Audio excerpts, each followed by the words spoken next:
বাংলাদেশের মধ্যে তথ্য আদান-প্রদানের অন্যতম একটি সামাজিক যোগাযোগ মাধ্যম হচ্ছে হোয়াটসঅ্যাপ।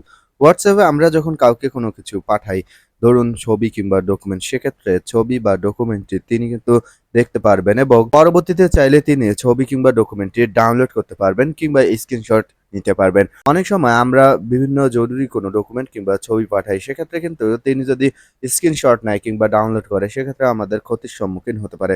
আপনি একটি পদ্ধতিতে যদি কাউকে ছবি কিংবা ডকুমেন্ট পাঠান, এক্ষেত্রে তিনি কিন্তু চাইলেও স্ক্রিনশট নিতে পারবে না কিংবা ডকুমেন্টটি ডাউনলোড করতে পারবে না। চলুন দেখে নিই কি সেই সিস্টেম এবং কিভাবে ছবি কিংবা ডকুমেন্ট পাঠালে স্ক্রিনশট নেয়া যায় না কিংবা ডাউনলোড করা যায় না।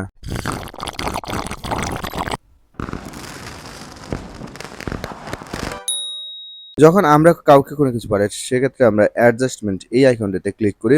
এই আইকনটিতে ক্লিক করে ধরুন আমি এখন আরেকটি ছবি পাঠাবো। সেক্ষেত্রে আমি গ্যালারিতে ক্লিক করলাম এবং ধরুন আমি এই ছবিটি তাকে পাঠাবো।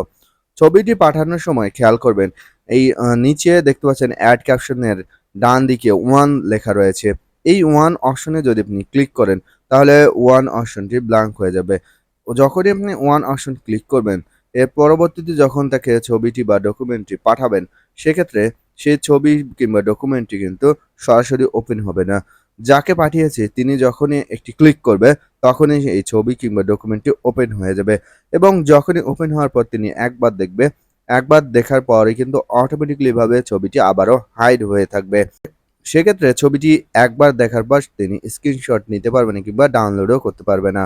দর্শক, আশা করি যারা এ ধরনের গোপনে কোনো ছবি কিংবা ভিডিও পাঠাতে চান, তারা এই সিস্টেমের মাধ্যমে ছবি কিংবা ভিডিও বা যেকোনো ডকুমেন্ট পাঠাতে পারবেন।